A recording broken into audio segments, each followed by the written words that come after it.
الحمدللہ وحدہ والصلاة والسلام علی من لا نبی بعدہ اما بعد فاعوذ باللہ من الشیطان الرجیم بسم اللہ الرحمن الرحیم ومن یتوکل علی اللہ فہو حسبہ صدق اللہ العظیم۔ انتہائی قابل احترام سامعین گرامی، توکل کسے کہتے ہیں؟ توکل کے لفظی معنی کسی معاملے میں کسی ذات پر اعتماد کرنے کے ہیں، یعنی اپنی عاجزی کا اظہار اور دوسرے پر اعتماد اور بھروسہ کرنا توکل کہلاتا ہے۔ شرعی اصطلاح میں توکل کا مطلب اس یقین کے ساتھ اسباب اختیار کرنا کہ دنیاوی و اخروی تمام معاملات میں نفع و نقصان کا مالک صرف اور صرف اللہ تعالیٰ کی ذات ہے۔ اس کے حکم کے بغیر کوئی پتا درخت سے نہیں گر سکتا۔ ہر چھوٹی بڑی چیز اپنے وجود اور بقا کے لیے اللہ کی محتاج ہے۔ خلاصہ کلام یہ کہ خالق کائنات کی ذات باری پر مکمل اعتماد کر کے دنیاوی اسباب اختیار کرنا توکل علی اللہ ہے۔ اگر کوئی شخص بیمار ہو جائے تو اسے مرض سے شفا یابی کے لیے دوا کا استعمال تو کرنا ہے، لیکن اس یقین کے ساتھ کہ جب تک اللہ تعالیٰ شفا نہیں دے گا دوا اثر نہیں کر سکتی، یعنی دنیاوی اسباب کو اختیار کرنا توکل کے خلاف نہیں، بلکہ اللہ تعالیٰ کا نظام یہی ہے کہ بندہ دنیاوی اسباب اختیار کر کے کسی بھی کام کو انجام دینے کے لیے اللہ تعالیٰ کی ذات پر پورا بھروسہ کرے، یعنی یہ یقین رکھے کہ جب تک حکم خداوندی نہیں ہوگا اسباب اختیار کرنے کے باوجود شفا نہیں مل سکتی۔ قرآن کریم میں اللہ جل شانہ نے جا بجا مقامات پر فرمایا کہ توکل صرف اور صرف اللہ تعالیٰ کی ذات پر کرنا چاہیے۔ اس کے لیے چند آیات پیش خدمت ہیں۔ اللہ جل شانہ کا ارشاد ہے وَعَلَى اللَّهِ فَتَوَكَّلُوا إِن كُنتُم مُؤْمِنِينَ،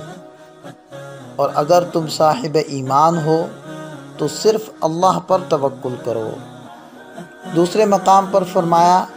إِنَّمَا الْمُؤْمِنُونَ الَّذِينَ إِذَا ذُكِرَ اللَّهُ وَجِلَتْ قُلُوبُهُمْ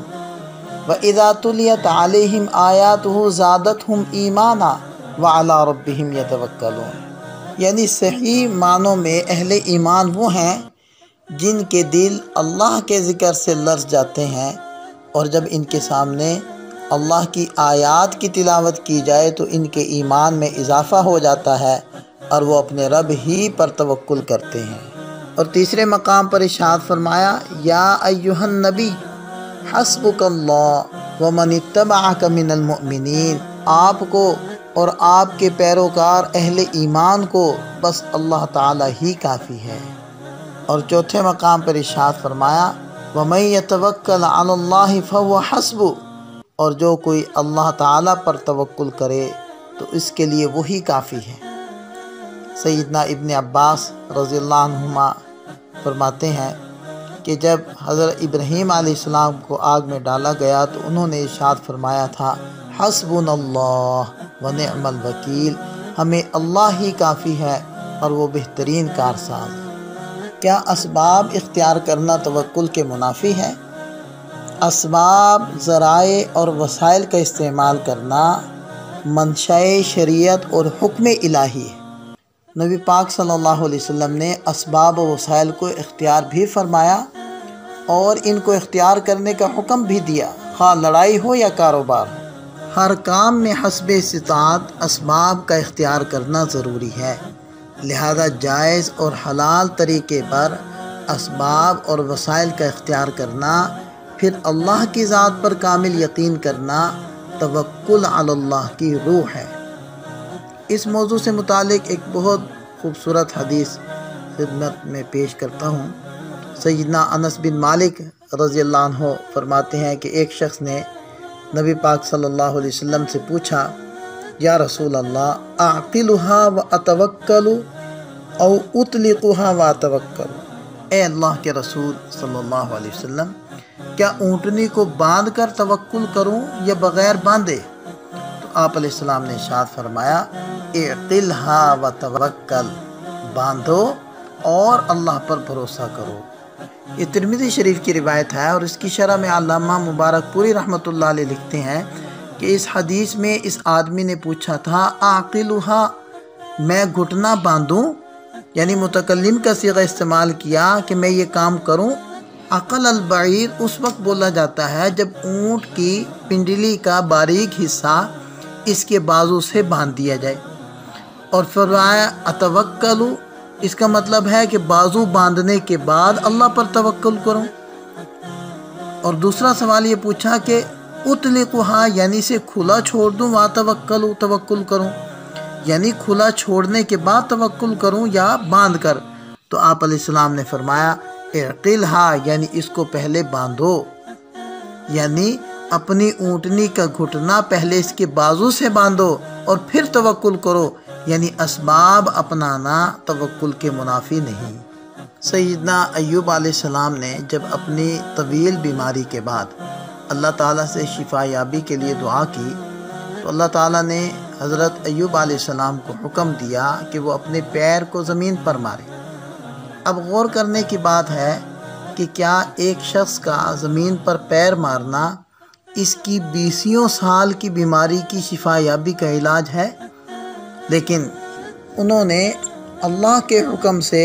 یہ کمزور سبب اختیار کیا جس کے ذریعے اللہ تعالیٰ نے اپنی قدرت سے ان کے زمین پر پیر مارنے سے پانی کا ایسا چشمہ جاری کر دیا جس سے غسل کرنے پر سیدنا ایوب علیہ السلام کی 20 سال کی بدن کی متعدد بیماریاں ختم ہو گئیں۔ سیدہ مریم علیہ السلام نے جب اللہ کے حکم سے بغیر باپ کے حضرت عیسیٰ علیہ السلام کو جنا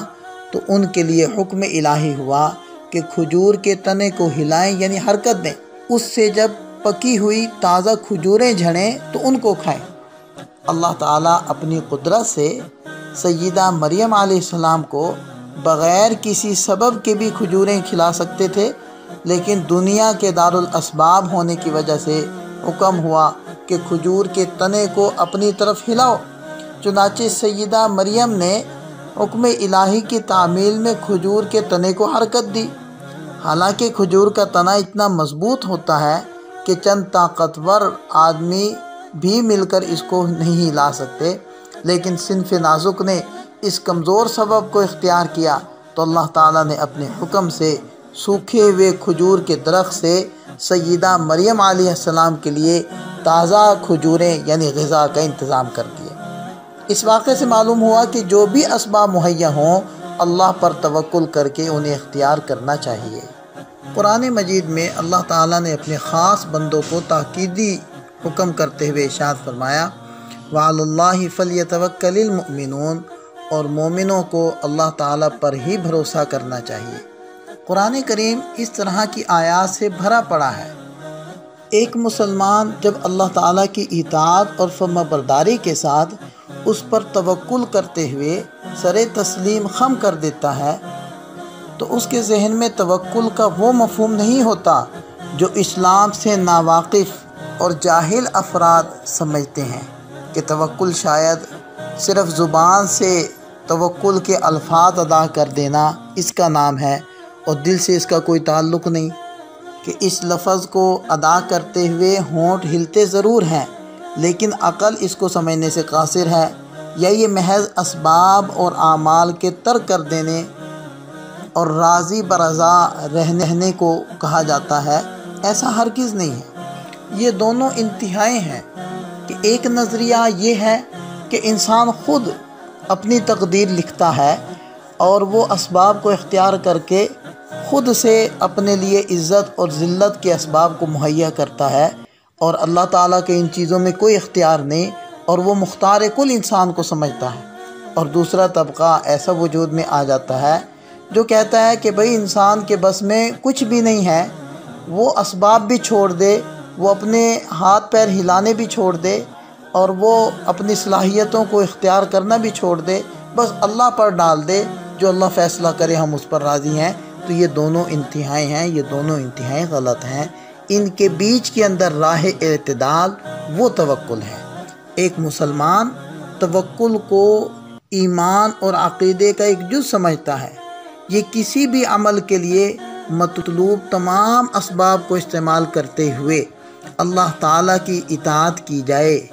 اسباب اختیار کیے بغیر وہ کسی بھی طرح کے نتیجے اور ثمرہ کی امید نہیں رکھتا۔ عمل میں پیش قدمی کیے بغیر وہ کسی بھی انداز کے انجام کی توقع نہیں رکھتا۔ یہ ضرور اس کے ایمان اور عقیدے کا حصہ ہوتا ہے کہ ان اسباب کے نتائج اور ان تمام پیش قدمیوں کے ثمرات کو وہ اللہ جل شانہ کی ذات اقدس کے سپرد کر دیتا ہے۔ توکل کرنے سے انسان کی زندگی پر کیا اثرات مرتب ہوتے ہیں؟ پہلا اثر اور فائدہ تو یہ ہوگا کہ اللہ تعالیٰ کی محبت حاصل ہوگی، جیسے اللہ تعالیٰ ارشاد فرماتے ہیں فَإِذَا عَزَمْتَ فَتَوَكَّلْ عَلَى اللَّهِ إِنَّ اللَّهَ يُحِبُّ الْمُتَوَكِّلِينَ۔ پھر جب آپ کا پختہ ارادہ ہو جائے تو اللہ تعالیٰ پر بھروسہ کریں، بے شک اللہ تعالیٰ توکل کرنے والوں سے محبت کرتا ہے۔ دوسرا فائدہ یہ ہے کہ توکل سے عقیدے توحید مضبوط ہو جاتا ہے۔ توکل علی اللہ حقیقت میں انسان کا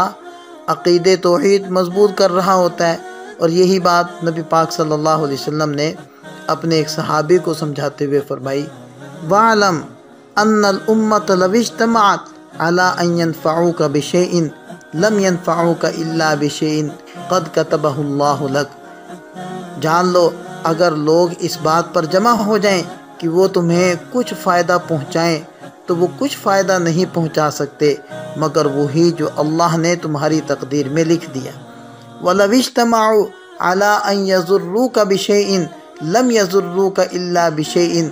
قَدْ كَتَبَهُ اللَّهُ عَلَيْكَ۔ اور اگر لوگ اس بات پر اکٹھے ہو جائیں کہ وہ تمہیں کچھ نقصان پہنچائیں تو وہ تمہیں کچھ نقصان نہیں پہنچا سکتے مگر وہی جو اللہ نے تم پر لکھ دیا۔ رُفِعَتِ الْأَقْلَامُ وَجَفَّتِ الصُّحُفُ، قلمیں اٹھا لی گئیں اور صحیفے خشک ہو گئے۔ توکل سے ایمان بڑھے گا،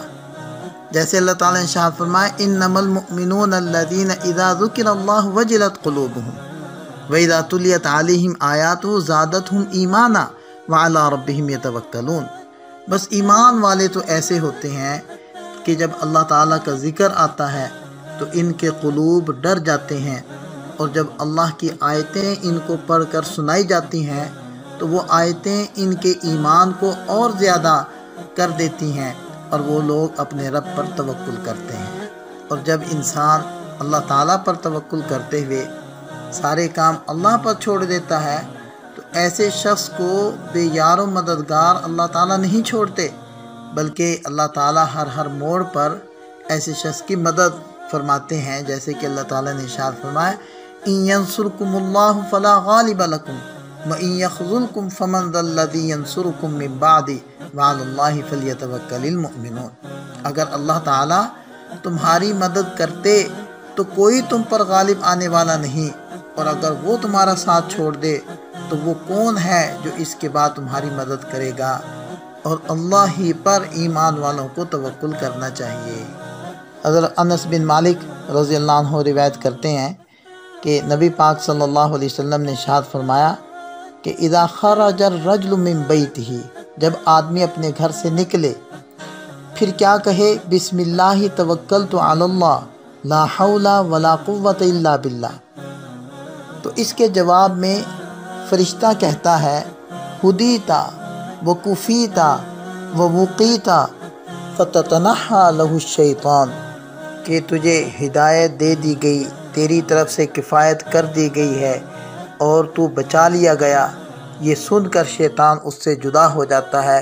تو اس سے دوسرا شیطان کہتا ہے کہ تیرے ہاتھ سے یہ آدمی کیسے نکل گیا کہ اسے ہدایت دے دی گئی، اس کی جانب سے کفایت کر دی گئی اور وہ تیری گرفت سے یعنی تیری چنگل سے بچا لیا گیا۔ سیدنا عمر فاروق رضی اللہ عنہ کہتے ہیں کہ میں نے نبی پاک صلی اللہ علیہ وسلم کو فرماتے ہوئے سنا کہ لو انکم تتوکلون علی اللہ حق توکلہ لرزقکم کما یرزق الطیر تغدو خماسا وتروح بطانا۔ اگر تم اللہ تعالیٰ پر ایسے ہی توکل یعنی بھروسہ کرو جیسے کہ اس پر توکل کرنے کا حق ہے، تو وہ تم کو ایسے رزق دے گا جیسے پرندوں کو دیتا ہے کہ وہ صبح میں خالی پیٹ نکلتے ہیں اور شام کو پیٹ بھر کر لوٹتے ہیں۔ لیکن یہاں پھر میں ایک وضاحت کر دوں کہ بعض حضرات اس کو دلیل کے طور پر پیش کرتے ہیں کہ اسباب معیشت کو چھوڑ دو اور اللہ پر توکل کر کے بیٹھ جاؤ، اور جیسے پرندے بغیر اسباب کو اختیار کیے وہ کھاتے ہیں اور ان کے پوٹے بھرتے ہیں، اسی طرح اللہ تمہیں بھی کھلائے گا۔ تو بھائی اس کا یہ مطلب نہیں ہے، جیسے میں شروع میں عرض کر چکا ہوں کہ توکل کا مفہوم ترک اسباب نہیں، بلکہ اپنی کوشش اور اپنے دار اختیار میں اسباب کو اختیار کر لینا اور پھر اعتماد اور بھروسہ اللہ پر رکھنا، یہ توکل ہے۔ اور جس قدر پرندوں کو اختیار ہے اور ان کے بس میں ہے، اس قدر تو وہ بھی اسباب کو اختیار کر رہے ہیں، اس لیے کہ حدیث پاک میں ہے کہ وہ پرندے خالی پیٹ جاتے ہیں، بھرے پیٹ آتے ہیں۔ وہ جاتے کہاں ہیں؟ وہ اپنے گھونسلوں میں بیٹھے کیوں نہیں رہتے؟ ان پرندوں کا اپنے گھونسلوں کو چھوڑ کر جانا، یہ اصل میں انہی اسباب کی طرف اشارہ ہے جن کو سمجھانے کی بار بار کوشش کی جا رہی ہے کہ وہ جاتے ہیں، پھرتے ہیں، تلاش کرتے ہیں اور پھر پیٹ بھر کر واپس آتے ہیں۔ یہاں حضرت جی مولانا یوسف صاحب رحمۃ اللہ علیہ کا مقولہ میں ذکر کرنا ضروری سمجھوں گا، جو ارشاد فرمایا کرتے تھے کہ اسباب کا چھوڑ دینا یہ جہالت ہے، اور اسباب پر کلی اعتماد اور بھروسہ کفر ہے، اور اسباب کو اسباب سمجھ کر اختیار کرنا اور نظر اللہ جل شانہ کی ذات عالی کے اوپر رکھنا یہ توکل ہے۔ اور اللہ تعالیٰ نے ارشاد فرمائے وَمَن يَتَّقِ اللَّهَ يَجْعَل لَّهُ مَخْرَجًا وَيَرْزُقْهُ مِنْ حَيْثُ لَا يَحْتَسِبُ وَمَن يَتَوَكَّلْ عَلَى اللَّهِ فَهُوَ حَسْبُهُ إِنَّ اللَّهَ بَالِغُ أَمْرِهِ قَدْ جَعَلَ اللَّهُ لِكُلِّ شَيْءٍ قَدْرًا، کہ جو شخص اللہ سے ڈرتا ہے اللہ اس کے لیے چھٹکارے کی شکل نکال دیتا ہے اور اسے ایسی جگہ سے روزی دیتا ہے جس کا اسے گمان بھی نہیں ہوتا، اور جو شخص اللہ پر توکل کرے گا اللہ اسے کافی ہوگا، اور اللہ تعالیٰ اپنا کام پورا کر کے ہی رہے گا۔ اللہ تعالیٰ نے ہر چیز کا ایک اندازہ مقرر کر رکھا ہے۔ ایسے ہی زندگی گزارنے والے کا اپنے تمام معاملات کو اللہ کے سپرد کرنے کا فائدہ ایک یہ بھی ہوتا ہے کہ اللہ تعالیٰ اس شخص کو شیطان مردود سے محفوظ کر دیتے ہیں۔ لہذا اللہ تعالیٰ ارشاد فرمایا إِنَّهُ لَيْسَ لَهُ سُلْطَانٌ عَلَى الَّذِينَ آمَنُوا وَعَلَىٰ رَبِّهِمْ يَتَوَكَّلُونَ، کہ بلا شبہ شیطان کو ان لوگوں پر کوئی غلبہ نہیں جو ایمان لائے اور صرف اپنے رب پر توکل یعنی بھروسہ کرتے ہیں۔ اور اسلام کے عقائد میں سے یہ ایک ایسا عقیدہ ہے، آپ اس کو توکل کہیں یا اسی کو آپ تقدیر کا عقیدہ بھی کہہ لیں، کہ جس سے انسان کو سکون اور اطمینان حاصل ہوتا ہے، کہ جس طرح کا یہ ایمان ہو کہ اللہ تعالیٰ ہی کی وہ ذات ہے جس کے ہاتھ میں زندگی کے تمام تصرفات ہیں اور اسی کے ہاتھ میں نفع اور نقصان کی ساری چابیاں ہیں، ایسا مومن اپنے تمام معاملات کو اسی کے حوالے کر دیتا ہے اور اسی کی مشیت اور چاہت پر راضی ہو جاتا ہے، اور اس راہ میں مستقبل کا کوئی خوف اس کو خوف زدہ نہیں کر سکتا، اور اس کی زندگی میں لاحق ہونے والے اچانک حادثات اس کو زندگی کی پیش قدمی سے روک نہیں سکتے، اور اللہ تعالیٰ اس کے عوض میں اس کو خوف و ہراس سے نجات دے کر سکون اور اطمینان عطا فرما دیتے ہیں، جو اللہ تعالیٰ کا عظیم عدل و انصاف اور اس کی رحمتوں کا عظیم مظہر ہے۔ یہی وجہ ہے کہ اسلام نے اس امر کو لازم قرار دے دیا کہ صاحب ایمان کا صاحب توکل ہونا ضروری ہے، جیسے کہ ارشاد فرمایا وعلی اللہ فتوکلوا ان کنتم مؤمنین، اور تم اگر مومن ہو تو تمہیں اللہ تعالیٰ پر ہی بھروسہ رکھنا چاہیے۔ دیکھیں ہم کسی کام کو کرنے کے لیے جو اس کے موجود وسائل ہوتے ہیں ان کو اختیار کرتے ہیں، مثلا کوئی بیمار ہو گیا، اس کو اچھے ہاسپٹل میں اچھے ڈاکٹر سے اچھی میڈیسن دلوا کر ہم اس کا علاج کرواتے ہیں، لیکن ہماری ہزار اور پوری کوششوں کے باوجود جو وہ مریض صحت یاب نہیں ہوتا تو ہمیں اطمینان کس چیز سے ملتا ہے کہ اللہ کی مرضی، جو اللہ نے چاہا وہ ہو گیا۔ اسی طرح دیگر کاموں میں آپ نے اپنی پوری کوشش کر لی اور تمام موجود و میسر اسباب کو جھونک دیا، اس کے باوجود رزلٹ اور نتیجہ اس کے اوپر مرتب نہ ہوا، تو آپ اپنے دل کو کیا کہہ کے تسلی دیں گے کہ جی جو اللہ کی چاہت، جو اللہ نے چاہا وہ پورا ہو گیا۔ تو یہ کتنا بڑا کلمہ راحت اور کلمہ سکون و اطمینان ہے۔ اس کی وجہ سے، اس کی برکت سے مومن کے دل کو کس قدر ڈھارس اور حوصلہ اور صبر ملتا ہے، اور اس نعمت سے غیر مسلم محروم ہے کہ وہ جب تمام اسباب کو اختیار کر کے اپنے مطلوبہ نتائج حاصل نہیں کر پاتے تو وہ دیوانوں سے اپنا سر ٹکراتے ہیں، اور وہ بار بار یہ کہتے ہیں کہ ایسا کیوں نہیں ہوا جب میں نے تمام اسباب کو اختیار کر لیا۔ اصل میں وہ عقید توکل سے محروم ہے، اور عقید توکل جو اسلام کی برکت سے ایمان والوں کو ملا ہے، وہی مومن کو اور وہی ایک مسلمان کو یہ حوصلہ دیتا ہے کہ تمہیں اس قدر غم کرنے کی ضرورت نہیں ہے، جو اللہ نے چاہا وہ ہوا۔ ہاں تمہارے ذمے اسباب تھے، تم نے وہ اختیار کیے، تم نے اللہ کے حکم کو پورا کیے۔ اور اسلام تو توکل والوں کو بشارتیں اور خوشخبریاں دیتا ہے، اور انہیں اللہ تعالیٰ کی جانب سے فضل اور ان سے اس کی جانب سے حصول برکات کے وعدے کرتا ہے۔ اس آیت کریمہ میں آپ غور کریں،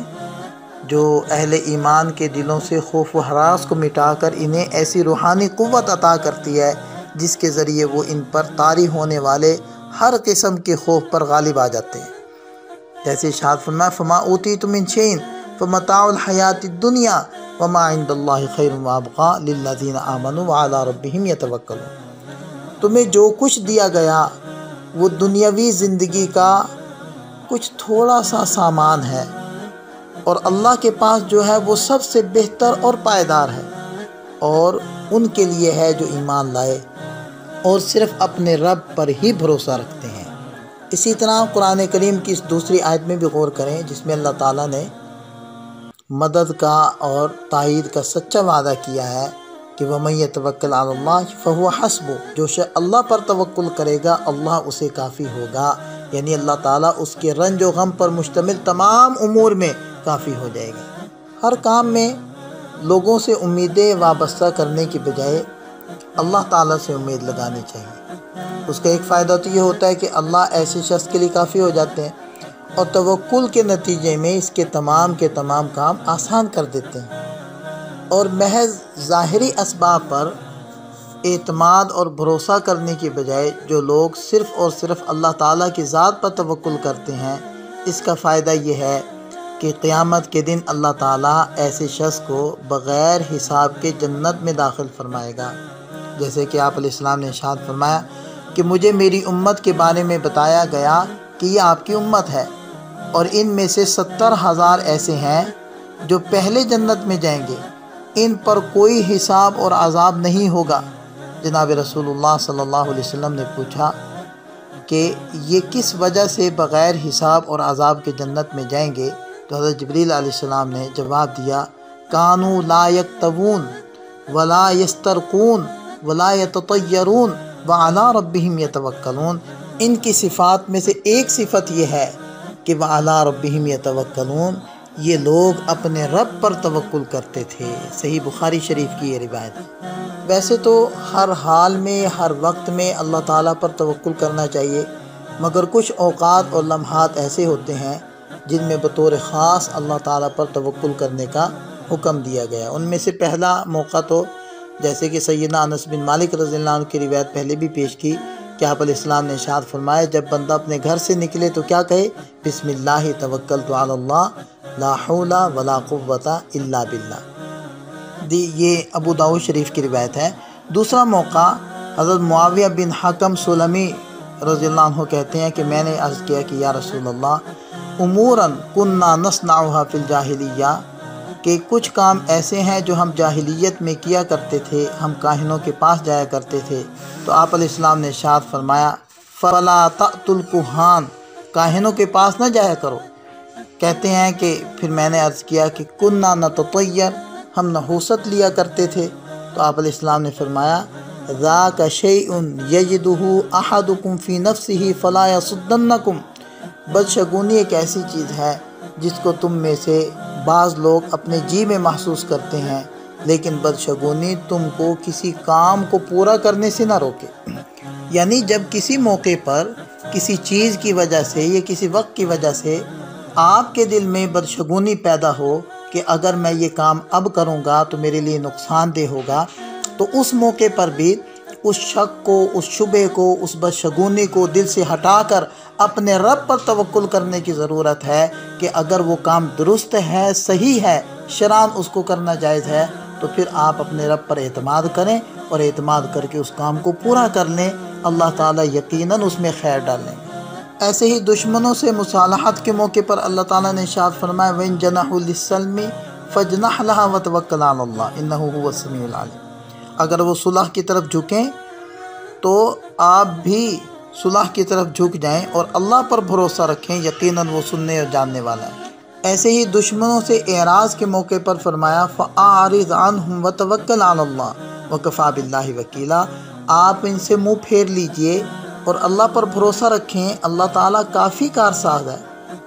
ایسے ہی فرمایا کہ جب لوگ آپ سے اعراض کر رہے ہیں، منہ پھیر رہے ہیں، تو آپ اللہ تعالیٰ پر بھروسہ کریں۔ فَإِن تَوَلَّوْا فَقُلْ حَسْبِيَ اللَّهُ لَا إِلَٰهَ إِلَّا هُوَ عَلَيْهِ تَوَكَّلْتُ وَهُوَ رَبُّ الْعَرْشِ الْعَظِيمِ۔ پھر اگر یہ روگردانی کریں تو آپ کہہ دیجئے کہ میرے لیے اللہ کافی ہے، اس کے سوا کوئی معبود نہیں، میں نے اسی پر بھروسہ کیا اور وہ بڑے عرش کا مالک ہے۔ اور ایک دوسرے موقع پر ارشاد فرمایا آپ علیہ السلام کو خاص طور پر نصیحت کرتے ہوئے فَإِنْ عَصَوْكَ فَقُلْ إِنِّي بَرِيءٌ مِّمَّا تَعْمَلُونَ وَتَوَكَّلْ عَلَى الْعَزِيزِ الرَّحِيمِ۔ اگر یہ لوگ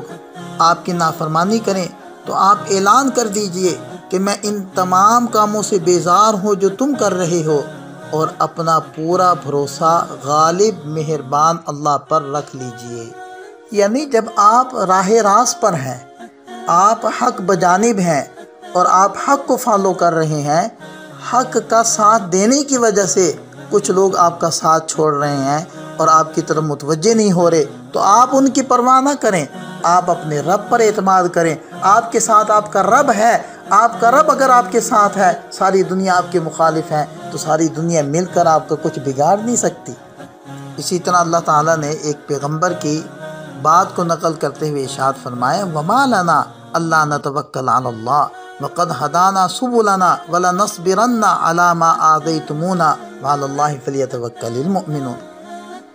آخر کیا وجہ ہے کہ ہم اللہ تعالیٰ پر بھروسہ نہ رکھیں جبکہ اس نے ہمیں ہماری راہیں سجھائی ہیں، ہماری راہیں سمجھائی ہیں، اور جو ایذائیں تم ہمیں دو گے ہم ان پر صبر ہی کریں گے۔ توکل کرنے والوں کو یہی لائق ہے کہ اللہ پر توکل کریں۔ تو ساری بات کا خلاصہ یہ نکلا کہ ہم اسباب اختیار کریں، اسباب کو چھوڑیں نہ، لیکن اسباب پر اعتماد نہ کریں، ان کو مؤثر حقیقی نہ سمجھیں اور ان کے اوپر اعتماد کلی نہ کریں۔ اسباب کو اختیار کر رہے ہوں، نگاہ خالق اسباب، مالک اسباب، مسبب الاسباب پر ہو کہ یہ اسباب تو اس کے پیدا کردہ ہیں، وہ چاہے گا تو ان کے اندر اثرات ڈالے گا، وہ چاہے گا تو ان اسباب کے ذریعے سے مجھے مطلوبہ رزلٹس اور نتائج حاصل ہوں گے، اگر وہ نہیں چاہے گا تو ہمیں مطلوبہ نتائج حاصل نہیں ہوں گے۔ ہم بھی عجیب مسلمان ہیں کہ ہمیں اللہ پر تو توکل رہا نہیں، اللہ کے علاوہ بہت ساروں پر توکل ہے۔ کسی نے پیروں پر توکل کر لیا، کوئی فقیروں پر توکل کر بیٹھا، کوئی محض ظاہری اور سطحی اسباب پر ہی کلی اعتماد کیے بیٹھا ہے، کوئی گلے میں تعویذ لٹکا کر ان پر اعتماد کیے ہوئے، کسی نے ہاتھ میں دھاگے باندھے ہوئے ہیں۔ حقیقت یہ ہے کہ ہم نے آج تک اللہ کی قدرت کو مانا ہی نہیں۔ ایسے ہی لوگوں کے بارے میں اللہ تعالیٰ شکوہ فرماتے ہیں وَمَا قَدَرُ اللَّهَ حَقَّ قَدْرِهِ وَالْأَرْضُ جَمِيعًا قَبْضَتُهُ يَوْمَ الْقِيَامَةِ وَالسَّمَاوَاتُ مَطْوِيَّاتٌ بِيَمِينِهِ سُبْحَانَهُ وَتَعَالَىٰ عَمَّا يُشْرِكُونَ۔ اور انہوں نے اللہ کی قدر نہیں کی جو اس کی قدر کا حق تھا،